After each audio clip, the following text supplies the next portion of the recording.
ભકાર બલમુઆર ઘર ચાલી આવીને ઘર ચાલી આવીને ઘર ચાલી આવીને ઘર ચાલી આવીને ઘર ચાલી આવીને ઘર ચાલી આવીને ઘર ચાલી આવીને અંગના દ્વાર સબર જગા જભાઈ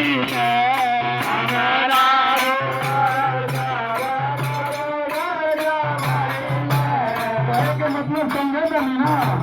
जैसे कि पति परदेश बारा अब जेकर पति त्योहार में घरे जाइए तो अंगना द्वार तो अजोर हो गई।